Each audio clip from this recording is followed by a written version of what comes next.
ओम नमः शिवाय मोर स्नेहर छात्र छात्री माने दीपुसर ज्ञान यूट्यूब चैनल को स्वागत करुछि।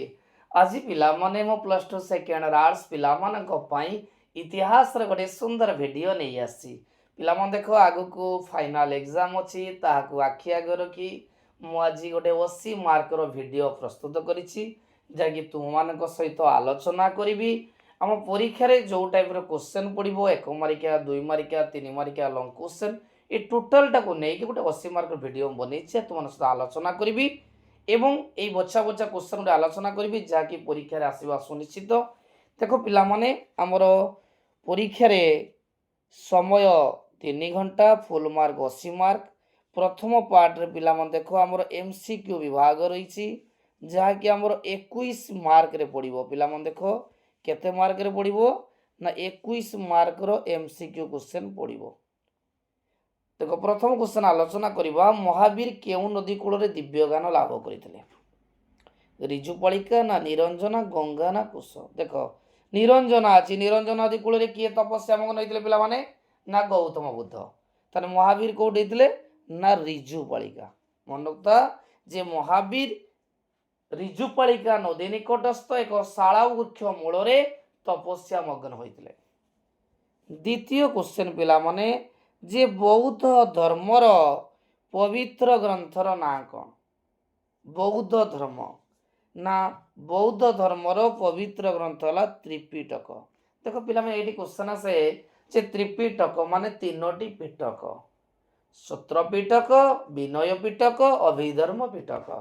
ये 3टी पिटक माने त्रिपिटक अंतर्गत एवं ये त्रिपिटक हूँ बौद्ध धर्मर पवित्र धर्मग्रंथ।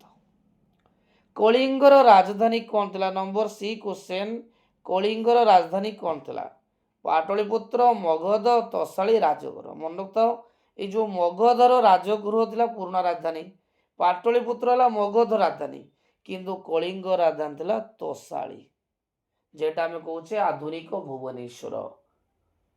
नेक्स्ट क्वेश्चन पिला माने चंद्रगुप्त मौर्य निज साम्राज्य को केतोटी प्रदेश रे विभक्त करथिले 4 6 5 मन तो 4टी।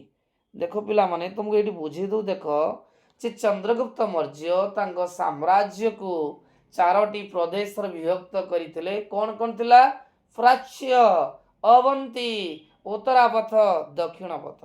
नेक्स्ट क्वेश्चन जे मौर्य साम्राज्य रे विषय बा जिला गुड़िकर किए आदाय करते जो मौर्य साम्राज्यर विषय थिला बा जिला थिला किए आदाय करते स्थानिक ना ग्रामणी ना प्रदेष्टा मन रखियो स्थानिक।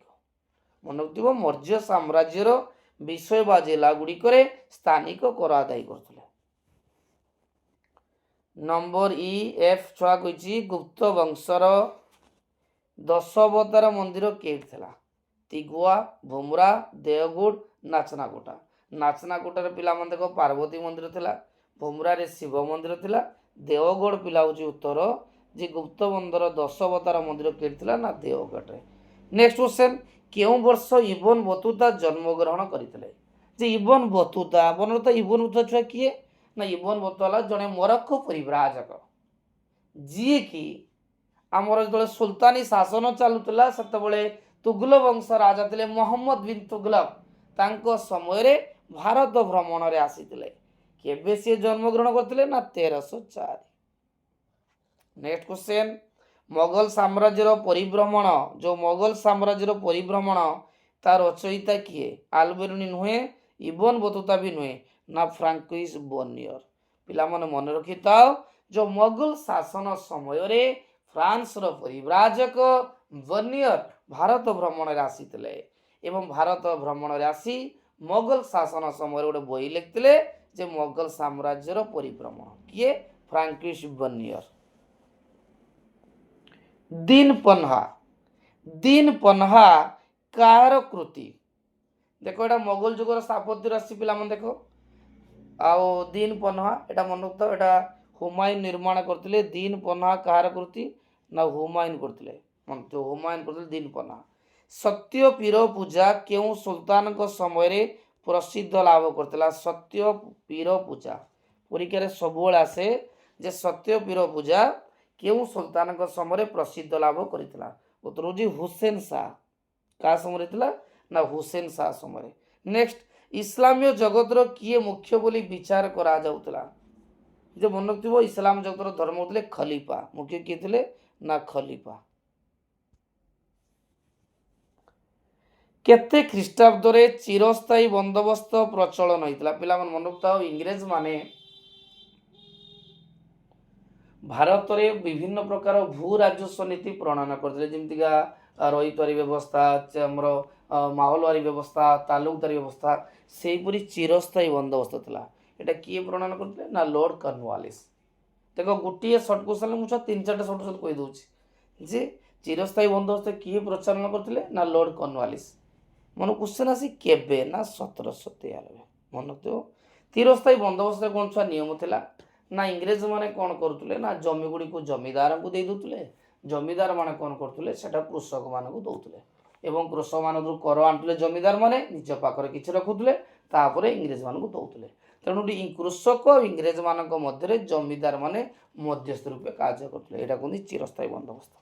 सांताल माने केउ मान को दिक्कु कहतुले। बहुत इंपोर्टेंट क्वेश्चन छुआ जे सांताल माने काहा को दिक्कु कहतुले। मन रखिबो सांताल माने जमीदार मान को दिक्कु कहतुले। कागु ना जमीदार मान।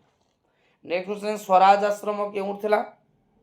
कटक पुरी भुवनेश्वर बालेश्वर। बालेश्वर थिला पिला देखो स्वराज मंदिर थिला किंतु स्वराज आश्रम कटक रे थिला। मन तो पिला माने जे स्वराज आश्रम केर थिला ना कटक रे। नेक्स्ट क्वेश्चन पिला माने केउं स्थानरू 1857 महान विद्रोह आरंभ होइतिला। पिला माने मन रखताओ जे बंगर बाराकपुर ठारे मन रखताओ 1857 मसीहा जो विद्रोहटा केउठ आरंभ होइतिला ना बंगर बाराकपुर ठारू। जे बंगर बाराकपुर ठारू 1857 महान विद्रोह आरंभ होइतिला। ओडिशा रे केउठी प्रथमे लवण सत्याग्रह करिबा पई निष्पत्ति निया जाइतिला। जे ओडिशा रे केउठी प्रथमे लवण सत्याग्रह पई निष्पत्ति उत्तर होची इंचोड़ी। मन रखताओ पिला माने जो महात्मा गांधी जो ऐतिहासिक दांडी यात्रा करथिले तापरे ओडिशा रे तार लवण सत्याग्रह बा आईन मान आंदोलन नेतृत्व गोपबंधु चौधरी एवं जातीय कांग्रेस सदस्य मान परामर्श क्रमे बालेश्वर इंचुड़ीटा को ग्रहण कराइला सत्याग्रह पाई लवण सत्याग्रह पाई एवं एप्रिल मन रखता पिला माने एप्रिल 13 तारिख दिन आचार्य हरिहर इंचुड़ीठारे लवण आईन भंग करथिले। केबेठारू भारतर प्रति 10 वर्ष रे जनगणना कार्य बहुत इंपोर्टेंट क्वेश्चन जे 1881 मन तो प्रति 10 वर्ष रे केबे जनगणना हुए ना 1881 ठारू आरंभ होइछि। गंजाम को ओडिशा प्रदेश सहित मिश्रण करिबा पई जे गंजाम को ओडिशा प्रदेश सहित मिश्रण करिबा पई केउ कमिटी गठन कराइतला। ओटली सब कमिटी ना फिलिप डाब कमिटी मन तो गंजाम को जो ओडिशा सहित मिसा जीव से फिलिप डाब कमिटी गठन होता। को कमिटी ना फिलिप डाब कमिटी। कारा कविता किए लिखते एटा बहुत इंपोर्टेंट क्वेश्चन आमर साहित्य भी अच्छी बंदीर विरहवता कवितार कवि किए ना गोपबंधु दास। तेणु कारा कवितार पिला माने लेखक किए थे गोपबंधु दास। कारा कवितार रचयिता गोपबंधु दास। सरला देवी उद्यम सत्याग्रही मान को तालीम देवाई खोला जाइतिबा केन्द्रर ना कौन पिला मन रखता हो जो सरला देवी जे कि भारत ओडिशा इतिहास रे जनी सुनामधन्य महिला देशप्रेमी थिले एवं से सत्याग्रही मान को तालीम देवाई गोटे केन्द्र खोली कहते उद्योग मंदिर। कौन कहती उद्योग मंदिर। नेक्स्ट क्वेश्चन 1946 मसीहा डिसेम्बर मास 13 तारिख दिन 1946 मसीहा डिसेम्बर 13 तारिख दिन संविधान प्रणयन सभार संविधान आभिमुख्य संबंध में किए वक्तव्य देइथिले? मन रखता पिला माने जवाहरलाल नेहरू किए देइथिले ना जवाहरलाल नेहरू। एबे पिला माने एमसीक्यू क्वेश्चन मो आलोचना करिदेली 21 टी एमसीक्यू क्वेश्चन आलोचना कली। एबे 2 मारिकिया को पिला माने जिबा 2 मारिकिया छुआ मु सुंदर भाव रे तुमको डिक्टेट करिदेवी आराम से मन रही जीवो। मु चेष्टा करी इतिहास रे पिला मान तुम केपरि अधिक रु अधिक रखिबो ସେଥିପାଇଁ ପିଲାମାନେ ମୋ ଚ୍ୟାନେଲ୍ ସହିତ ଜଡ଼ିତ ରହିବ। ମୁଁ ଗ୍ୟାରେଣ୍ଟି ଏସୁରାନ୍ସ ଦେଲି ଇତିହାସରେ ତୁମେ ନିଶ୍ଚୟ ଅଧିକ ରଖିବ। ଏବେ 2 ମାରିକିଆ ଯିବା ପିଲାମାନେ ଦେଖ 1 ମାରିକିଆ କେତେଟା ପଡ଼ିଲା ନା 21ଟା ପଡ଼ିଲା। ବର୍ତ୍ତମାନ ଆମେ 2 ମାରିକିଆ କେତେଟା ପଡ଼ିବ 7ଟା। ଆମେ ଆଲୋଚନା କରିବା। ଦେଖ ପ୍ରଥମ କ୍ୱେଶ୍ଚନ୍ କହିଛି ଯେ ବୁଦ୍ଧଙ୍କ ଯେ ମତରେ ନିର୍ବାଣ କ'ଣ? ଯେ ବୁଦ୍ଧଙ୍କ ମତରେ ନିର୍ବାଣ କ'ଣ? ପିଲାମାନେ ମନେ ରଖିଥାଅ, ସାଂସାରିକ ଦୁଃଖରୁ ମୁକ୍ତି ଲାଭ କରିବାର ଅନ୍ୟ ନାମ ହେଉଛି ନିର୍ବାଣ। ନିର୍ବାଣରେ ଆତ୍ମାର ମୃତ୍ୟୁ ଘଟିନଥାଏ। ଆତ୍ମା ହେଲା ଅବିନଶ୍ୱର। ନିର୍ବାଣରେ ଦୁଃଖ ସୁଖ ଆଶା ଆକାଂକ୍ଷା ଜନ୍ମ ପୁନର୍ଜନ୍ମ ରୋଗ ବ୍ୟାଧି ପ୍ରଭୃତି ନଥାଏ। ନିର୍ବାଣ ପାଇଁ ମାନବ କାମନା ଶୂନ୍ୟ ହେବା ଉଚିତ, ଏକଥା ଗୌତମ ବୁଦ୍ଧ କହିଥିଲେ। ମଣିଷ କାମନା ଶୂନ୍ୟ ହେଲେ ନିର୍ବାଣ ପ୍ରାପ୍ତି ହୁଏ। କଳିଙ୍ଗ ଯୁଦ୍ଧର ଫଳାଫଳ ଦେଖ ପିଲାମାନେ, ଯେଉଁ କଳିଙ୍ଗ ଯୁଦ୍ଧର ଫଳାଫଳ ସୁଦୂର ପ୍ରସାରିତ ଥିଲା। ଦେଖ ପିଲାମାନେ, କଳିଙ୍ଗ ଯୁଦ୍ଧ କେବଳ ଓଡ଼ିଶା ଇତିହାସ ନୁହେଁ, ଭାରତ ଇତିହାସରେ ମଧ୍ୟ ସ୍ୱର୍ଣ୍ଣାକ୍ଷର ଲିପିବଦ୍ଧ ହୋଇଛି। ଏହି ଯୁଦ୍ଧ କ'ଣ କରିଥିଲା ନା, ଏହି ଯୁଦ୍ଧରେ ଅଶୋକ ଚଣ୍ଡାଶୋକରୁ ଧର୍ମାଶୋକରେ ପରିଣତ ଥିଲେ। ଏହି କଳିଙ୍ଗ ଯୁଦ୍ଧ ଦ୍ୱାରା ଅଶୋକ ଚଣ୍ଡାଶୋକରୁ ଧର୍ମାଶୋକରେ ପରିଣତ ହୋଇଥିଲେ। ବୌଦ୍ଧ ଧର୍ମ ଗ୍ରହଣ କରିଥିଲେ। ସବୁଦିନ ପାଇଁ ଭେରିଘୋଷରୁ ଧର୍ମଘୋଷରେ ପରିଣତ କରିଥିଲେ ଏବଂ ବିହାର ଯାତ୍ରା ସ୍ଥାନରେ ଧର୍ମଯାତ୍ରାରେ ଯାଇ ଅଶୋକ ବୁଦ୍ଧଙ୍କ ସମ୍ପର୍କିତ ବିଭିନ୍ନ ସ୍ଥାନ ଯଥା ଲୁମ୍ବିନୀ, ସାରନାଥ, କୁଶିନାରା ଆଦି ସ୍ଥାନରେ ଧର୍ମ ସମାଗମ ଆୟୋଜନ କରିଥିଲେ ଏବଂ ବୌଦ୍ଧ ଧର୍ମର ପ୍ରସାର ପାଇଁ ଚେଷ୍ଟା ପିଲାମାନେ ମନେ ରଖିଥାଅ ଯେ କଳିଙ୍ଗ ଯୁଦ୍ଧର ଫଳାଫଳ ସୁଦୂର ପ୍ରସାରିଥିଲା। କଳିଙ୍ଗ ଯୁଦ୍ଧରେ ଅଶୋକ ଚଣ୍ଡାଶୋକରୁ ଧର୍ମାଶୋକରେ ପରିଣତ ହୋଇଥିଲେ। ସବୁଦିନ ପାଇଁ ଉପଭୂତ ନାମକ ବୌଦ୍ଧ ସନ୍ନ୍ୟାସୀଙ୍କ ଠାରୁ ବୌଦ୍ଧ ଧର୍ମ ଗ୍ରହଣ କରିଥିଲେ। ଭେରିଘୋଷ ବଦଳରେ ଧର୍ମଘୋଷରେ ପରିଣତ ହୋଇଥିଲେ। ବିହାର ଯାତ୍ରା ସ୍ଥାନରେ ଧର୍ମଯାତ୍ରା କରିଥିଲେ। ନେକ୍ସଟ କ୍ୱେଶ୍ଚନ୍, ଗୁପ୍ତ ଯୁଗରେ ସଂସ୍କୃତ ଭାଷାର ଉତ୍ଥାନ। ପିଲାମାନେ ଦେଖ, ଯେଉଁ ଗୁପ୍ତ ଯୁଗକୁ ସଂସ୍କୃତ ସାହିତ୍ୟର ସୁବର୍ଣ୍ଣ ଯୁଗ ବୋଲି କୁହାଯାଏ, କାରଣ ସେହି ସମୟରେ ବହୁତ ଗୁଡ଼ିଏ କବି ଥିଲେ। ଯେମିତି ଆମେ କହିବା କାଳିଦାସ ଥିଲେ, ଅମର ସିଂହ ଥିଲେ, ଦଣ୍ଡୀ ଥିଲେ, ବିଶାଖା ଦତ୍ତ ଥିଲେ, ବହୁତ କବି ଥିଲେ ଯାହାକି ସେମାନେ ସଂସ୍କୃତ ସାହିତ୍ୟରେ ବିଭିନ୍ନ ସାହିତ୍ୟିକ କୃତିମାନ ରଚନା କରି ସଂସ୍କୃତ ସାହିତ୍ୟକୁ ଉଜ୍ଜୀବିତ କରିଥିଲେ। ତେଣୁ ଗୁପ୍ତ ସମ୍ରାଟମାନଙ୍କ ପୃଷ୍ଠପୋଷକତାରେ ସଂସ୍କୃତ ଭାଷା ବିକାଶ ଲାଭ କରିଥିଲା। ନିଜେ ସମୁଦ୍ରଗୁପ୍ତ ମଧ୍ୟ କବିରାଜ ଉପାଧି ପାଇଥିଲେ। ସେ ମଧ୍ୟ ସଂସ୍କୃତ ପ୍ରତି ରୁଚି ରଖିଥିଲେ। ଦ୍ୱିତୀୟ ଚନ୍ଦ୍ରଗୁପ୍ତଙ୍କ ଦରବାରରେ ନବରତ୍ନ ମଣ୍ଡନ କରିଥିଲେ ଏବଂ ସେହି ସମୟରେ କାଳିଦାସ ଥିଲେ ଶ୍ରେଷ୍ଠ ସାହିତ୍ୟ ବା ସଂସ୍କୃତ ସାହିତ୍ୟର ଜନକ, ଯାହାକୁ ସମ୍ରାଟ ବୋଲି କୁହାଯାଏ। ତାଙ୍କ ଦ୍ୱାରା ବିଭିନ୍ନ ନାଟକ ଗୁଡ଼ିକ କାବ୍ୟ ଗୁଡ଼ିକ ରଚନା କରାଯାଇଥିଲା, ଯାହାକି ଭାରତ ସଂସ୍କୃତ ସାହିତ୍ୟର ଗୋଟେ ଅମୂଲ୍ୟ କୃତି। ୱାଜିର ପିଲାମାନେ ଦେଖ, ମୁଁ ଖାଲି ସର୍ଟରେ ଛୁଆ ବୁଝେଇ ଦେଉଛି ତୁମକୁ। ଦେଖ ଯେ ସୁଲତାନୀ ଶାସନ ଯେଉଁ ଥିଲା, ତାର ସୁଲତାନ ଥିଲେ ଶାସନର ମୁଖ୍ୟ, କିନ୍ତୁ ତାଙ୍କ ପ୍ରଧାନମନ୍ତ୍ରୀ କୁହାହେଉଥିଲା ୱାଜିର, ଯିଏକି ସୁଲତାନଙ୍କୁ ଶାସନ କ୍ଷେତ୍ରରେ ସହଯୋଗ କରୁଥିଲେ ଏବଂ ସେ ବିଭିନ୍ନ ମନ୍ତ୍ରୀମାନଙ୍କୁ ମଧ୍ୟ ଦାୟିତ୍ୱ ଦେଇଥିଲେ। ତାଙ୍କ ଦ୍ୱାରା ତତ୍ତ୍ୱାବଧାନରେ ସାମରିକ ବିଭାଗ ପରିଚାଳିତ ହେଉଥିଲା। ରାଜସ୍ୱ ମଧ୍ୟ ତାଙ୍କ ମନ୍ତ୍ରାଳୟରେ ନିର୍ଦ୍ଧାରିତ ହେଉଥିଲା। ନେକ୍ସଟ କ୍ୱେଶ୍ଚନ୍, ବୈଦିକ ଯୁଗରେ ସମାଜ ସଂସ୍କାର ପାଇଁ କବିର କ'ଣ କ'ଣ ଉନ୍ନତ ପିଲାମାନେ, ଯେଉଁ ସମାଜ ସଂସ୍କାର ପାଇଁ କବିର କ'ଣ କ'ଣ ଉପଦେଶ ଦେଇଥିଲେ। ପିଲାମାନେ ଦେଖ, କବିର ଯିଏକି ଭକ୍ତି ଆନ୍ଦୋଳନ ଜଣେ ମୁଖ୍ୟ ପୁରୋଧା ଥିଲେ। ସେ ସମାଜରୁ କଳଙ୍କିତ ଜାତି ପ୍ରଥାର ବିଲୋପ ପାଇଁ ସ୍ୱର ଉତ୍ତୋଳନ କରୁଥିଲେ। ବହୁତ ଇମ୍ପୋର୍ଟାଣ୍ଟ ଯେ ଜାତି ପ୍ରଥାର ବିଲୋପ ପାଇଁ ସେ ବହୁତ ଚେଷ୍ଟା କରିଥିଲେ। କିଏ? କବିର। ଯେ ଜାତି ପ୍ରଥା କିପରି ମନୁତାଉ କବିର ଜାତି ପ୍ରଥାର ବିଲୋପ ପାଇଁ ଚେଷ୍ଟା କରୁଥିଲେ। ତାଙ୍କ ମତରେ ଜାତି ଧର୍ମ ବର୍ଣ୍ଣ ନିର୍ବିଶେଷରେ ସମସ୍ତେ ଈଶ୍ୱରଙ୍କ ନିକଟରେ ସମାନ। ତା ସହିତ ସେ ପୂଜା ପଦ୍ଧତି, ଯାଗ ଯଜ୍ଞ, କର୍ମକାଣ୍ଡ ଏଗୁଡ଼ିକୁ ମଧ୍ୟ ନିନ୍ଦା କରୁଥିଲେ। ନେକ୍ସଟ କ୍ୱେଶ୍ଚନ୍, ମୋଗଲ ସାମ୍ରାଜ୍ୟ ସମୟରେ ଭ୍ରମଣ।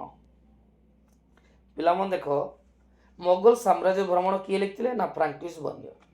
ସେ ଫ୍ରାନ୍ସ ସମ୍ରାଟ ଚତୁର୍ଦ୍ଦଶ ଲୁଇଙ୍କ ସମୟରେ ଭାରତକୁ ଆସିଥିଲେ ଏବଂ এই ମୋଗଲ ସାମ୍ରାଜ୍ୟ ଭ୍ରମଣ ପୁସ୍ତକଟି 1670ରେ ସେ ଲେଖିଥିଲେ ଏବଂ ଏଇଟା ଫ୍ରେଞ୍ଚ ଭାଷାରେ ଲେଖା ହେଇଥିଲା।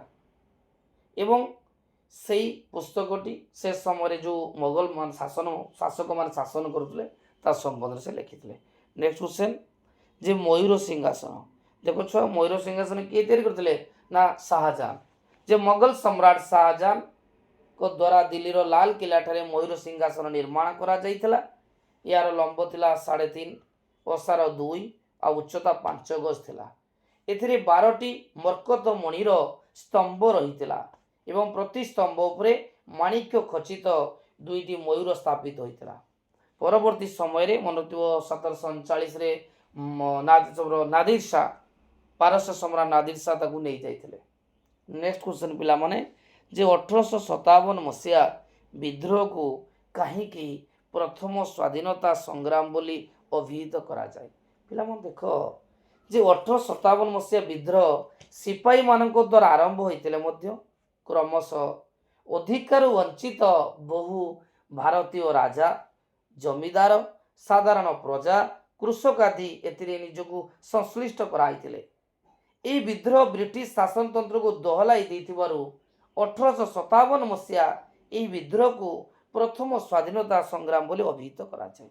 ତାପରେ ଦସ୍ତକ କହିଲେ କ'ଣ ବୁଝ? ପିଲାମାନେ ଦେଖ କମ୍ପାନୀର ପଣ୍ୟ ଦ୍ରବ୍ୟ ପରିବହନ ନିମନ୍ତେ ଦସ୍ତକ ନାମରେ ମୁଖ୍ୟ ବାଣିଜ୍ୟ ଅନୁମତି ପ୍ରଦାନ ବ୍ୟବସ୍ଥା ହୋଇଥିଲା, କିନ୍ତୁ କମ୍ପାନୀର କର୍ମଚାରୀମାନେ ଏହାର ବ୍ୟବହାର କରି ବ୍ୟକ୍ତିଗତ ବାଣିଜ୍ୟରେ ମଧ୍ୟ ଦସ୍ତକ ବ୍ୟବହାର କରିଥିଲେ। ନେକ୍ସଟ ହେଉଛି ଭାରତ ଛଡ଼ା ଆନ୍ଦୋଳନର ଫଳାଫଳ। ପିଲାମାନେ ଦେଖ ଭାରତ ଛଡ଼ା ଆନ୍ଦୋଳନ ଯଦିଓ ବେଶୀ ସଫଳତା ପାଇନଥିଲା ତଥାପି ଏହାର ଫଳାଫଳ ସୁଦୂର ପ୍ରସାରିଥିଲା। ଏହି ଆନ୍ଦୋଳନ ଭାରତୀୟମାନଙ୍କୁ ସାହସୀ କରାଇଥିଲା। ବିଶେଷ କରି ଗାନ୍ଧିଜୀଙ୍କ କର ବା ମର ଡାକରା ଲୋକମାନଙ୍କ ମଧ୍ୟରେ ସୃଷ୍ଟି କରିଥିଲା ଅପୂର୍ବ ପ୍ରେରଣା। ଦ୍ୱିତୀୟରେ କ'ଣ ଥିଲା ନା ଏହି ଆନ୍ଦୋଳନ ଇଂରେଜମାନଙ୍କୁ ଆଖି ଖୋଲି ଦେଇଥିଲା। ଭୟ ମାଧ୍ୟମରେ ଆଉ ଭାରତୀୟମାନଙ୍କୁ ଶାସନ କରିହେବ ନାହିଁ ବୋଲି ସେମାନେ ଉପଲବ୍ଧି କରିଥିଲେ। ତୃତୀୟତଃ ଏହି ଆନ୍ଦୋଳନ ପରେ ଇଂରେଜମାନେ ମୁସଲମାନଙ୍କୁ ଅତି ନିଜର ବୋଲି ଭାବିବାକୁ ଲାଗିଲେ। ନେକ୍ସଟ ଭାରତର ମୁଖ୍ୟ 3ଟି ସ୍ଥଳ ନିବାସର ନାମ ଲେଖ। ସେଗୁଡ଼ିକ କାହା ଦ୍ୱାରା ପ୍ରତିଷ୍ଠିତ ହୋଇଥିଲା? ପିଲାମାନେ ଦେଖ ଭାରତର 3ଟି ଯେଉଁ ସ୍ଥଳ ନିବାସ କହିବା ସିମଲା ଆଉ ଦାର୍ଜିଲିଂ, ମାଉଣ୍ଟ ଆବୁ। ମନକୁ ତ ଯେଉଁ 3ଟି ମୁଁ ନାଁ କହିଲି ସିମଲା, ଦାର୍ଜିଲିଂ, ମାଉଣ୍ଟ ଆବୁ, ଏଗୁଡ଼ା ଇଂରେଜମାନଙ୍କ ଦ୍ୱାରା ପ୍ରତିଷ୍ଠା ହୋଇଥିଲା। ସିମଲା 1814ରୁ 1816 ମଧ୍ୟରେ, ମାଉଣ୍ଟ ଆବୁ 1818, ଦାର୍ଜିଲିଂ ମଧ୍ୟ 1818। ନେକ୍ସଟ କ୍ୱେଶ୍ଚନ ଯେ ଗୋପବନ୍ଧୁଙ୍କ ଦ୍ୱାରା ପ୍ରତିଷ୍ଠିତ ସମ୍ବାଦପତ୍ର ସମାଜ ସମ୍ପର୍କରେ ଲେଖ। ପିଲାମାନେ ଦେଖ ଯେ ଓଡ଼ିଶାର ଜନମାନସରେ ଅତି ପ୍ରିୟ ପତ୍ରିକା ଭାବରେ ସମାଜ ଏକଦା ଚହଳ ପକାଇଥିଲା। ଉକ୍ତ ପତ୍ରିକାଟି 1919 ଅକ୍ଟୋବର ମାସରେ ସାକ୍ଷୀଗୋପାଳସ୍ଥିତ ସତ୍ୟବାଦୀ ପ୍ରେସରୁ ସାପ୍ତାହିକ ସମ୍ବାଦପତ୍ର ଭାବରେ ପ୍ରକାଶିତ ହୋଇଥିଲା। ପ୍ରତି ଶନିବାର ଦିନ ଏହି ସମ୍ବାଦପତ୍ର ପ୍ରକାଶିତ ହୋଇଥିଲା। କିଛି ଦିନ ପରେ ସମାଜ ପୁରୀରୁ ପ୍ରକାଶିତ ହୋଇଥିଲା। ଶେଷରେ କଟକରେ ପ୍ରକାଶିତ ହେଲା। ଓଡ଼ିଶାର ସାଧାରଣ ଲୋକମାନଙ୍କ ମଧ୍ୟରେ ଜାତୀୟ ଚେତନା ସୃଷ୍ଟି କରିବାରେ ସମାଜ ଏକ ଗୁରୁତ୍ୱପୂର୍ଣ୍ଣ ଭୂମିକା ଗ୍ରହଣ କରିଥିଲା। ଏବେ ପିଲାମାନେ 2 ମାର୍କିଆ ଆଲୋଚନା କରିଦେଲି। ଏବେ 3 ମାର୍କକୁ ଯିବା। ପିଲାମାନେ ଦେଖ ଏଇ କ୍ୱେଶ୍ଚନ୍ ଗୁଡ଼ିକ ବହୁତ ଇମ୍ପୋର୍ଟାଣ୍ଟ କ୍ୱେଶ୍ଚନ୍, ବଛା ବଛା କ୍ୱେଶ୍ଚନ୍, ତାକୁ ଟିକେ ଘରେ ପ୍ରାକ୍ଟିସ୍ କରିଦେବ। ମୁଁ ଜଷ୍ଟ ଖାଲି ଆଲୋଚନା କରୁଛି। 3 ମାର୍କିଆ କ୍ୱେଶ୍ଚନ୍ ଆମକୁ 7ଟି କରିବା ପାଇଁ ପଡ଼ିବ, 321। ଆଉ ପ୍ରଥମ କ୍ୱେଶ୍ଚନ୍ ପଡ଼ିଛି ଯେ ମହାବୀର, ବର୍ଦ୍ଧମାନ ମହାବୀରଙ୍କ ଧର୍ମ ପ୍ରଚାର। ପିଲାମାନେ ଦେଖ ଯେତେବେଳେ ବର୍ଦ୍ଧମାନ ମହାବୀର ଦିବ୍ୟଜ୍ଞାନ ଲାଭ କଲେ ତାପରେ ସିଏ ଭାରତର ବିଭିନ୍ନ ସ୍ଥାନ ଭ୍ରମଣ କରି ଜୈନ ଧର୍ମର ପ୍ରସାର କରିବା ପାଇଁ ଚେଷ୍ଟା କରିଥିଲେ। ମଗଧ ରାଜା ବିମ୍ବିସାର ପୁତ୍ର ଅଜାତଶତ୍ରୁ ସେ ମଧ୍ୟ ଜୈନ ଧର୍ମ ଗ୍ରହଣ କରିଥିଲେ। ଅବନ୍ତୀର ରାଜା ପ୍ରଦତ୍ତ ମଧ୍ୟ ଜୈନ ଧର୍ମ ପ୍ରଚାରରେ ସାହାଯ୍ୟ କରିଥିଲେ। ଦୀର୍ଘ 30 ବର୍ଷ କାଳ ବର୍ଦ୍ଧମାନ ମହାବୀର ମଗଧ, ଅବନ୍ତୀ, ବୈଶାଳୀ, ଅଙ୍ଗ, ଚମ୍ପା, ମିଥିଳା, ଶ୍ରୀବସ୍ତି ଆଦି ସ୍ଥାନମାନଙ୍କରେ ନିଜର ବାଣୀ ପ୍ରଚାର କରିଥିଲେ। ମୌର୍ଯ୍ୟ ଯୁଗରେ ବିଚାର ବ୍ୟବସ୍ଥା। ପିଲାମାନେ ମନେ ଥାଅ ଯେଉଁ ମୌର୍ଯ୍ୟ ଯୁଗର ବା ମୌର୍ଯ୍ୟ ସାମ୍ରାଜ୍ୟରେ ଏକ ଶୃଙ୍ଖଳିତ ବିଚାର ବ୍ୟବସ୍ଥା ଥିଲା। ମନେ ଥାଉ ତାଙ୍କର ସାଧାରଣତଃ 2ଟି ନ୍ୟାୟାଳୟ ଥିଲା। ଗୋଟେ ହେଲା ଦେୱାନୀ ସମ୍ବନ୍ଧୀୟ ନ୍ୟାୟାଳୟ, ଯାହାକୁ ଆମେ କହିବା ଧର୍ମସ୍ଥାନୀୟ। ଆଉ ଗୋଟେ ଥିଲା ଚୋରି ଡକାୟତ ମାନଙ୍କ ପାଇଁ ଆଉ ଗୋଟେ ନ୍ୟାୟାଳୟ, ତାକୁ କହନ୍ତି କଣ୍ଟକ ସଦନ। ତେଣୁ ଧର୍ମସ୍ଥାନୀୟ ଏବଂ କଣ୍ଟକ ସଦନ ଯେଉଁ ଦୁଇଟି ନ୍ୟାୟାଳୟ ଥିଲା ସେ ନ୍ୟାୟାଳୟ ଦ୍ୱାରା ଶାସନ କରାଯାଉଥିଲା। ବିଶେଷ କରି ବିଚାରପତିମାନଙ୍କୁ ରାଜା ନିଯୁକ୍ତି କରୁଥିଲେ, ସେମାନଙ୍କ ଦ୍ୱାରା ବିଚାର କରାଯାଉଥିଲା। ତା ସହିତ ଗ୍ରାମାଞ୍ଚଳ ମାନଙ୍କର ପୁରୁଣା ପଦ୍ଧତିରେ ଗ୍ରାମ ପଞ୍ଚାୟତ ଦ୍ୱାରା ମଧ୍ୟ ବିବାଦ ସମାଧାନ କରାଯାଉଥିଲା। ଗୁପ୍ତ ଯୁଗର ନାଟକ। ପିଲାମାନେ ଦେଖ, ନାଟକ ରଚନା କ୍ଷେତ୍ରରେ ଗୁପ୍ତ ଯୁଗ ବହୁ ପ୍ରସିଦ୍ଧ ଲାଭ କରିପାରିଥିଲା। ବିଶେଷ କରି କାଳିଦାସ ଯିଏକି ବିଭିନ୍ନ ନାଟକ ରଚନା କରିଥିଲେ, ଅଭିଜ୍ଞାନ ଶାକୁନ୍ତଳମ୍, ମାଳ ବିକାଗ୍ନିମିତ୍ରମ୍। ସେହିପରି କାଳିଦାସଙ୍କ ପରେ ମଧ୍ୟ ଆହୁରି ବହୁତ କବିମାନେ ଥିଲେ, ବିଶେଷ କରି ଭାସ ଯିଏକି ଲେଖିଥିଲେ ମଧ୍ୟମ ବିୟୋଗ, ପ୍ରତିଭା, ସ୍ୱପ୍ନ, ବାସବ ଦତ୍ତ, ପଞ୍ଚରାତ୍ର। ସେପରି ବିଶାଖା ଦତ୍ତ ମଧ୍ୟ ଗୋଟେ ବିଶିଷ୍ଟ ନାଟ୍ୟକାର ଥିଲେ ଯିଏକି ମୁଦ୍ରା ରାକ୍ଷସ, ଦେବୀଚନ୍ଦ୍ର ଗୁପ୍ତମ ଲେଖିଥିଲେ। ସେପରି ଶୂଦ୍ରକ ଯିଏକି ମୃଚ୍ଛକଟିକମ ଲେଖିଥିଲେ। ଏହିପରି ଭାବରେ ଗୁପ୍ତ ଯୁଗରେ ଅସଂଖ୍ୟ ନାଟକ ସୃଷ୍ଟି ହୋଇଥିଲା। ସୁଫି ଧର୍ମର ନୀତି ନିୟମ। ଦେଖ ପିଲାମାନେ, ସୁଫି ଧର୍ମ ଇସଲାମର ଧର୍ମାନ୍ଧ ନୀତିକୁ ଗ୍ରହଣ ନ କରି ଏହାର ଅନ୍ତବାଣୀକୁ ଗୁରୁତ୍ୱ ପ୍ରଦାନ କରୁଥିଲା। ସୁଫି ଧର୍ମ ମୂର୍ତ୍ତି ପୂଜାକୁ ବିରୋଧ କରୁଥିଲା। ଈଶ୍ୱରଙ୍କୁ ଦୟାଳୁ ଓ ପରୋପକାରୀ ମନେ କରୁଥିବାରୁ ସୁଫି ଧର୍ମ ଈଶ୍ୱରଙ୍କୁ ଭୟ ନ କରି ପ୍ରେମ କରିବାକୁ ଉପଦେଶ ଦେଇଥିଲା। ମନୁଷ୍ୟର କାମନା ମୁଖ୍ୟ ଶତ୍ରୁ ହୋଇଥିବାରୁ ଏହାର ପରିହାର କରିବା ଉଚିତ ବୋଲି କହୁଥିଲା। ଏବଂ ସୁଫି ଧର୍ମ ଗୁରୁଙ୍କୁ ବିଶ୍ୱାସ କରୁଥିଲା ଏବଂ ଗୁରୁକୁ ପୀର ବୋଲି କୁହାଯାଉଥିଲା। ନେକ୍ସଟ ଦିନ ଇଲାହି, ବହୁତ ଇମ୍ପୋର୍ଟାଣ୍ଟ କ୍ୱେଶ୍ଚନ ପିଲାମାନେ, ଯେ 1582 ଖ୍ରୀଷ୍ଟାବ୍ଦରେ ସମ୍ରାଟ ଆକବର ସବୁ ଧର୍ମର ସାରତତ୍ୱକୁ ନେଇ ଦିନ ଇଲାହି ନାମକ ନୂତନ ଧର୍ମ ପ୍ରଚଳନ କରିଥିଲେ। ସବୁ ଧର୍ମର ଶ୍ରେଷ୍ଠ ନୀତିମାନ ଏହି ନୂତନ ଧର୍ମରେ ସ୍ଥାନ ପାଇଥିଲା। ଆବୁଲ ଫାଜଲ ଶେଖ ମୁବାରକ ମିର୍ଜା ଜାନି ଏକମାତ୍ର ହିନ୍ଦୁ ବୀରବଲ ଏହି ଧର୍ମକୁ ଗ୍ରହଣ କରିଥିଲେ ଏବଂ ଏହି ଧର୍ମ ଆକବରଙ୍କ ସମୟରେ ପ୍ରସାର ଲାଭ କରିଥିଲା। ରିହଲା, ପିଲାମାନେ ଦେଖ, ରିହଲା ଏଇଟା ଗୋଟେ ପୁସ୍ତକ ଥିଲା, ଭ୍ରମଣ ବା ରିହଲାର ଅର୍ଥ ହେଉଛି ଭ୍ରମଣ। ଯେତେବେଳେ Ibn Battuta, ମରକ୍କୋର ପରିବ୍ରାଜକ Ibn Battuta Bharat ଭ୍ରମଣରେ ଆସିଥିଲେ ଏବଂ ସେ ସମୟରେ ଭାରତର ସମସ୍ତ ଅଞ୍ଚଳକୁ ପରିଦର୍ଶନ କରି, ସେତେବେଳେ ସୁଲତାନ ମାନେ ଶାସନ କରୁଥିଲେ, ସୁଲତାନ ମହମ୍ମଦ ବିନ ତୁଗଲକ ଶାସନ କରୁଥିଲେ ଏବଂ ଭାରତର ସମସ୍ତ ରୀତିନୀତି, ସାମାଜିକ ଅର୍ଥନୈତିକ ଜୀବନ ଲୋକମାନଙ୍କର କ'ଣ ଥିଲା ଏବଂ ସବୁଗୁଡ଼ାକୁ ନେଇକି ସେ ତାଙ୍କର ଗୋଟେ ପୁସ୍ତକ ରଚନା କରିଥିଲେ, ରିହଲା ପୁସ୍ତକ, ବା ଯାହାଦ୍ୱାରା କି ସେ ପୁସ୍ତକରୁ ଆମେ ସେ ସମୟର ଇତିହାସ ସମ୍ପର୍କରେ ଜାଣିପାରୁ। ସୁଲତାନୀ ଶାସନ ସମୟରେ କର ବ୍ୟବସ୍ଥା। ପିଲାମାନେ ଦେଖ, ସୁଲତାନୀ ବା ସାରିଆତ ଅନୁଯାୟୀ ସୁଲତାନ ମାନେ 5ଗୋଟି ଉତ୍ସରୁ ଆୟ କରୁଥିଲେ, ଯଥା ଉସର, ଖାରଜ, ଖାମ, ଜାକତ, ଜିଜିଆ। ପ୍ରାକୃତିକ ଜଳସେଚିତ ଜମିରୁ 10%, କୃତ୍ରିମ ଜଳସେଚିତ ଜମିରୁ 5% ଭୂମିକର ରୂପେ ମୁସଲମାନ ମାନେ ଉସର ଆଦାୟ କରୁଥିଲେ। ଅଣ ମୁସଲମାନ ମାନେ ମୋଟ ଉତ୍ପାଦନର ଶତକଡ଼ା 33% ରୁ 50% ପର୍ଯ୍ୟନ୍ତ ଭୂମିକର ରୂପେ ଖାରଜ ପ୍ରଦାନ କରୁଥିଲେ। ଯୁଦ୍ଧରୁ ଆସୁଥିବା ଲୁଣ୍ଠିତ ଦ୍ରବ୍ୟର 1/5 ଅର୍ଥ ଖାମ ନାମକ ବା ଖାମସ ନାମକ ନାମରେ ସରକାର ଆଦାୟ କରୁଥିଲେ। ଧନୀ ମୁସଲମାନ ମାନେ ନିଜ ଆୟର 2.5% ଅର୍ଥ ସରକାରଙ୍କୁ ଜାକତ ରୂପେ ପ୍ରଦାନ କରୁଥିଲେ। ଅଣ ମୁସଲମାନ ମାନେ ବିଶେଷତଃ ହିନ୍ଦୁମାନେ ଜିଜିଆ ନାମକ ଏକ ଧର୍ମକର ପ୍ରଦାନ କରୁଥିଲେ। ଇରମ ଗୁଳିକାଣ୍ଡ। ଦେଖ ପିଲାମାନେ, ଭାରତ ଛଡ଼ା ଆନ୍ଦୋଳନ ପ୍ରଭାବରେ ବାସୁଦେବପୁର ଇରମ ଠାରେ 28 ସେପ୍ଟେମ୍ବର 1942 ତାରିଖ ଦିନ କମଳା ପ୍ରସାଦ କରଙ୍କ ସଭାପତିତ୍ୱରେ ଏକ ବିଶାଳ ସଭାର ଆୟୋଜନ କରାଯାଇଥିଲା। କେବେ ନା 1942 ସେପ୍ଟେମ୍ବର 28 ତାରିଖ ଦିନ। କେଉଁଠି ନା ବାସୁଦେବପୁର ଇରମ ମେଲଣ ପଡ଼ିଆ ଠାରେ। ଏବଂ ଏହି ସନ୍ଧ୍ୟା ସମୟରେ ଡିଏସ୍ପିଙ୍କ ନିର୍ଦ୍ଦେଶରେ ଇଂରେଜମାନେ ଗୁଳି ଚାଳନା କରିଥିଲେ, ଫଳରେ 29 ଜଣ ଲୋକ ମରିଯାଇଥିଲେ ଏବଂ 55 ଉର୍ଦ୍ଧ୍ୱ ହାତରେ। ଏହାକୁ ଇରମ ଗୁଳିକାଣ୍ଡ କୁହାଯାଏ ବା ଓଡ଼ିଶା ଇତିହାସ ତାକୁ ରକ୍ତତୀର୍ଥ ବୋଲି କୁହାଯାଏ ଏବଂ ଇରମକୁ ଦ୍ୱିତୀୟ ଜାଲିଆନାବାଗ ରୂପ ମଧ୍ୟ ଦିଆଯାଏ। ନେକ୍ସଟ କ୍ୱେଶ୍ଚନ, 1857 ବିଦ୍ରୋହର ଅର୍ଥନୈତିକ କାରଣ।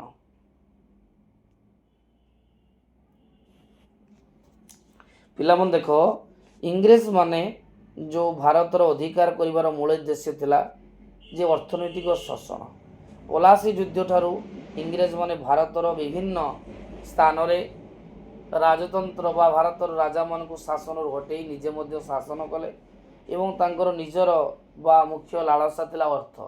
ଭାରତରୁ ସମସ୍ତ ଦ୍ରବ୍ୟ ନିଜ ଦେଶକୁ ନେଇଯାଉଥିଲେ ଏବଂ ତାଙ୍କ ଦେଶରେ ଦ୍ରବ୍ୟ ଉତ୍ପାଦନ କରି ପୁଣି ଭାରତର ପୁନର୍ବାର ବିକ୍ରୟ କରୁଥିଲେ।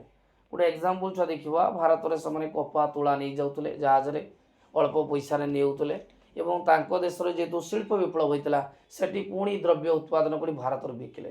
କିନ୍ତୁ ସେ ସମୟର ଭାରତର ଯେଉଁ କାରିଗରୀ ଲୋକମାନେ ଥିଲେ ସେମାନେ ଗୋଟେ ଉଦାହରଣ ଦେଖିବା, ଗୋଟିଏ ଶାଢ଼ୀକୁ ଆମକୁ ତିଆରି କରିବା ପାଇଁ 10 ଦିନ ଲାଗିବ। ତେଣୁ ବୁଣାକଟେ ଯେତିକି ପଇସା କରିଥିବ ଇଂରେଜମାନେ ଦ୍ରବ୍ୟ ମେସିନ୍ରୁ ତିଆରି କରି ଆଣିଲେ, ଆମ ଦେଶରେ ବିକ୍ରି କଲେ ଅଳ୍ପ ଟଙ୍କାରେ, ତ ଲୋକମାନେ ଅଳ୍ପ ଟଙ୍କାରେ କିଣିଲେ। ତେଣୁ ଭାରତୀୟ କୁଟୀର ଶିଳ୍ପ ମଧ୍ୟ ବୁଡ଼ି ଯାଉଥିଲା। ସେଥିପାଇଁ ଦାଦାଭାଇ ନାରୋଜୀ କହିଥିଲେ ଯେ ଭିତର ବହିପ୍ରଭାବ ଭାରତର ଖାଲି ଯାଉଛି, ସବୁ ଇଂରେଜମାନେ ନେଇଯାଉଛନ୍ତି, ପରୋକ୍ଷରେ ଭାରତର କିଛି ଉନ୍ନତି ହେଉନାହିଁ। ଏବଂ ଇଂରେଜମାନେ ଭାରତଙ୍କୁ ବିଭିନ୍ନ ଅର୍ଥନୈତିକ ଶୋଷଣ କରୁଥିଲେ, ବିଶେଷ କରି ଭୂମିକର ନେଉଥିଲେ ଏବଂ ସବୁ ପାଖରେ ଶୁଳ୍କ ଲଗାଇ ଦେଉଥିଲେ। ତେଣୁ ବିଭିନ୍ନ ଉପାୟରେ ଇଂରେଜମାନେ ଭାରତରୁ ଅର୍ଥନୈତିକ ଶୋଷଣ କରୁଥିଲେ। ନେକ୍ସଟ କ୍ୱେଶ୍ଚନ୍, ଓଡ଼ିଶାର ଲବଣ ସତ୍ୟାଗ୍ରହ ସମ୍ପର୍କରେ ଆଲୋଚନା କର। ପିଲାମାନେ ଦେଖ, ଓଡ଼ିଶାର ଲବଣ ସତ୍ୟାଗ୍ରହ କହିଲେ ପ୍ରଥମେ ଆମର ଇଞ୍ଚୁଡ଼ିଠାରେ ଲବଣ ସତ୍ୟାଗ୍ରହ କରିବା ପାଇଁ ଭାରତୀୟ ଜାତୀୟ କଂଗ୍ରେସ ସ୍ଥିର କରିଥିଲା ଏବଂ ଗୋପବନ୍ଧୁ ଚୌଧୁରୀଙ୍କ ନେତୃତ୍ୱରେ ଶହ ଶହ ସତ୍ୟାଗ୍ରହୀମାନେ କଟକରୁ ବାହାରିଥିଲେ, କିନ୍ତୁ ଇଂରେଜମାନେ ତାଙ୍କୁ ଗିରଫ କରିନେଲେ। ଫଳରେ ଆଚାର୍ଯ୍ୟ ହରିହରଙ୍କ ନେତୃତ୍ୱରେ ଏପ୍ରିଲ 13 ତାରିଖ ଦିନ ଇଞ୍ଚୁଡ଼ିଠାରେ ଲବଣ ଆଇନ ଭଙ୍ଗ ହୋଇଥିଲା। ତା ପରବର୍ତ୍ତୀ ଅବସ୍ଥାରେ ମଧ୍ୟ ସାର୍ଥାଠାରେ ମଧ୍ୟ ଲବଣ ଆଇନ ଭଙ୍ଗ ହୋଇଥିଲା। ସେପରି କାକଟପୁରଠାରେ ଲବଣ ଆଇନ ଭଙ୍ଗ ହୋଇଥିଲା। ହରେକୃଷ୍ଣ ମହତାବ, ସୁରେନ୍ଦ୍ରନାଥ ଦାସ ଇଞ୍ଚୁଡ଼ିଠାରେ ଲବଣ ସତ୍ୟାଗ୍ରହ ପ୍ରସ୍ତୁତି କରୁଥିଲେ। ସାର୍ଥାଠାରେ ରମାଦେବୀ, ମାଳତୀ ଦେବୀ ଲବଣ ସତ୍ୟାଗ୍ରହ ପାଇଁ ପ୍ରସ୍ତୁତ କରୁଥିଲେ। ସେହିପରି କୁଜଙ୍ଗର ରାଣୀ ଭାଗ୍ୟବତୀ, ପାଟ ମହାଦେବୀ ମଧ୍ୟ ଲବଣ ସତ୍ୟାଗ୍ରହ ପାଇଁ ମଧ୍ୟ ପଥ ପ୍ରସ୍ତୁତ କରିଥିଲେ। ନେକ୍ସଟ କ୍ୱେଶ୍ଚନ୍, ଶ୍ରୀମତୀ ସରଳା ଦେବୀଙ୍କ କାର୍ଯ୍ୟକଳାପ ସମ୍ପର୍କରେ ଲେଖ। ପିଲାମାନେ ମନେ ରଖିଥାଅ, ଯେଉଁ ଶ୍ରୀମତୀ ସରଳା ଦେବୀ ଓଡ଼ିଶାର ପ୍ରଥମ ମହିଳା ଭାବରେ ସ୍ୱାଧୀନତା ସଂଗ୍ରାମରେ ଯୋଗଦାନ କରିଥିଲେ। ସେ ଥିଲେ ଜାତୀୟ କଂଗ୍ରେସ ଅଧିବେଶନରେ ପ୍ରଥମ ଓଡ଼ିଆ ମହିଳା ବକ୍ତା ଏବଂ ବିଧାନସଭାର ମହିଳା ସଦସ୍ୟ ଏବଂ ଗାନ୍ଧିଜୀଙ୍କ ଆହ୍ୱାନରେ ସ୍ୱାମୀ ଭାଗୀରଥୀଙ୍କ ମହାପାତ୍ରଙ୍କ ପ୍ରେରଣାରେ ସେ ଅସହଯୋଗ ଆନ୍ଦୋଳନରେ ଯୋଗ ଦେଇଥିଲେ। ବ୍ରହ୍ମପୁରଠାରେ ଉଚ୍ଚକ ମନ୍ଦିର ନାମକ ଅନୁଷ୍ଠାନ ସ୍ଥାପନ କରିଥିଲେ ଏବଂ ଆନ୍ଦୋଳନରେ ଓଡ଼ିଶାର ବହୁ ପୁରୁଷ ନାରୀମାନଙ୍କୁ ଆନ୍ଦୋଳନରେ ଯୋଗ ଦେବା ପାଇଁ ମଧ୍ୟ ପ୍ରବର୍ତ୍ତାଇଥିଲେ। ଏତଦ୍ ବ୍ୟତୀତ ନାରୀ ଶିକ୍ଷା, ନାରୀ ଜାଗରଣ, ଅସ୍ପୃଶ୍ୟତା ଦୂରୀକରଣ ଇତ୍ୟାଦି କାର୍ଯ୍ୟରେ ସେ ନିଜକୁ ନିୟୋଜିତ କରିଥିଲେ। 3 ମାର୍କର ଲାଷ୍ଟ କ୍ୱେଶ୍ଚନ୍, ସମ୍ବଲପୁରର ଓଡ଼ିଆ ଭାଷା ଆନ୍ଦୋଳନ। ପିଲାମାନେ ମନେ ରଖିଥାଅ, ଯେଉଁ 1895 ମସିହାରେ ଯେତେବେଳେ ମଧ୍ୟପ୍ରଦେଶର ମୁଖ୍ୟ କମିଶନର ଆଣ୍ଡ୍ରୁ ଫ୍ଲେଜର ଶାସନଗତ ସୁବିଧା ଦୃଷ୍ଟିରୁ ସମ୍ବଲପୁରରେ ଓଡ଼ିଆ ଭାଷାକୁ ଉଚ୍ଛେଦ କରି ହିନ୍ଦୀ ଭାଷା ପ୍ରଚଳନ କଲେ, ଫଳରେ ସମଗ୍ର ସମ୍ବଲପୁରବାସୀ କ୍ଷୁବ୍ଧ ହୋଇଥିଲେ ଏବଂ ସେଉଠୁ ଆନ୍ଦୋଳନ ଆରମ୍ଭ ହୋଇଥିଲା। ନୀଳମଣି ବିଦ୍ୟାରତ୍ନଙ୍କ ସମ୍ପାଦନରେ ସମ୍ବଲପୁର ହିତୈଷିଣୀ ଇଂରେଜ ସରକାରଙ୍କର ଏହି ନୀତିକୁ ତୀବ୍ର ସମାଲୋଚନା କରିଥିଲା ଏବଂ ସମ୍ବଲପୁରରେ ଓଡ଼ିଆ ଭାଷାର ପ୍ରଚଳନ ପାଇଁ ଗଙ୍ଗାଧର ମେହେର ଏବଂ ଅନ୍ୟାନ୍ୟ ଦିବ୍ୟପୁର ବା ମଦନମୋହନ ମିଶ୍ର, ଧରଣୀଧର ମିଶ୍ର, ବ୍ରଜମୋହନ ପଟ୍ଟନାୟକ ଆଦି ଆନ୍ଦୋଳନ କରିଥିଲେ। ଶେଷରେ ଇଂରେଜମାନେ କ'ଣ କରିଥିଲେ, ପରିଶେଷରେ ହିନ୍ଦୀ ଭାଷାକୁ ପରିବର୍ତ୍ତନ କରି ଓଡ଼ିଆ ଭାଷା ପ୍ରଚଳନ କରିଥିଲେ। ଏବେ ପିଲାମାନେ ଲାଷ୍ଟ ପାର୍ଟକୁ ଯିବା, ଗ ବିଭାଗକୁ ଯିବା। ଘ ବିଭାଗ ବର୍ତ୍ତମାନ ଆମେ ଲଙ୍ଗ କ୍ୱେଶ୍ଚନ୍ ଆଲୋଚନା କରିବା। ପିଲାମାନେ ଦେଖ, ଲଙ୍ଗ କ୍ୱେଶ୍ଚନ୍ ଆମକୁ 3ଟି କରିବା ପାଇଁ ପଡ଼ିବ। ବହୁତ ଇମ୍ପୋର୍ଟାଣ୍ଟ ଲଙ୍ଗ କ୍ୱେଶ୍ଚନ୍ ଆଲୋଚନା କରୁଛି। ଆମେ ପ୍ରଥମେ ଦେଇଛି ଗୁପ୍ତ ଯୁଗକୁ ପ୍ରାଚୀନ ଭାରତ ଇତିହାସରେ ସୁବର୍ଣ୍ଣ ଯୁଗ କାହିଁ କୁହାଯାଇଛି, ଏଇଟା ପରୀକ୍ଷାରେ ଆସିବ। ଦ୍ୱିତୀୟ କ୍ୱେଶ୍ଚନ୍, ଆଲବେରୁନିଙ୍କ ଜୀବନ କାହାଣୀ। ତୃତୀୟ କ୍ୱେଶ୍ଚନ୍, ସୁଲତାନି ଯୁଗର ସାମାଜିକ ଅବସ୍ଥା ସମ୍ପର୍କରେ ଆଲୋଚନା କର। ନେକ୍ସଟ କ୍ୱେଶ୍ଚନ୍, ଚିରସ୍ଥାୟୀ ବନ୍ଦୋବସ୍ତ କ'ଣ, ଏହାର କୁଫଳ ସୁଫଳ ଆଲୋଚନା କର। ଅସହଯୋଗ ଆନ୍ଦୋଳନ ପୃଷ୍ଠଭୂମି କାର୍ଯ୍ୟପନ୍ଥା ବିଷୟରେ ଆଲୋଚନା କର। ଲାଷ୍ଟ କ୍ୱେଶ୍ଚନ୍, ସ୍ୱତନ୍ତ୍ର ଓଡ଼ିଶା ଗଠନରେ ମଧୁବାବୁ ଓ ଗଜପତି କୃଷ୍ଣଚନ୍ଦ୍ର ରାଓଙ୍କ ଭୂମିକା ଆଲୋଚନା କର। ଦେଖ ପିଲାମାନେ ଆଉ ଥରେ କହିଦେଉ, ଦେଖ ଲଙ୍ଗ କ୍ୱେଶ୍ଚନ୍ ଗୁଡ଼ିକ ସିଲେକ୍ଟିଭ ହେଲା। प्रथम है गुप्त जुग कहीं भारतर सुवर्ण जुग बोली कहुई प्राक्ट करेंगे पिला माने। द्वितीय क्वेश्चन आल्बेरुनी जीवन भ्रमण कहानी पिला देख परवर्ती भिडियो लंग क्वेश्चन आलोचना करी। आजिकल लंग क्वेश्चन मुझे कहीदे परीक्षा पूर्व निश्चय मुझे आलोचना करी। तापर छुआ सुल्तानी जुगर सामाजिक अवस्था चिरस्थायी बंदोबस्त कौन यार सुफल कुफल असहयोग आंदोलन पृष्ठभूमि कार्यपंथा एवं लास्ट क्वेश्चन हूँ स्वतंत्र ओडिशा गठन में मधुबाबू एवं कृष्णचंद्र गजपति नारायण देव भूमिका। पिला देख आज ये भिडियो मु तुमको स्वतंत्र भावे 80 मार्कर क्वेश्चन डिस्कसन कली। ता भीतर 1 मार्किया 21टा आमर अच्छी 2 मार्किया अच्छी 3 मार्किया अच्छी लंग क्वेश्चन अच्छी। जदि भिडियोटी पिला माने भल लगी था निहाती लाइक करिवो चैनल को सब्सक्राइब करिवो एवं निश्चय सांग मानकु शेयर करिवो। मु भी छुआ प्रतिश्रुति देली चेष्टा करी इतिहास रे तुम किपरि अधिक नंबर रखिवो।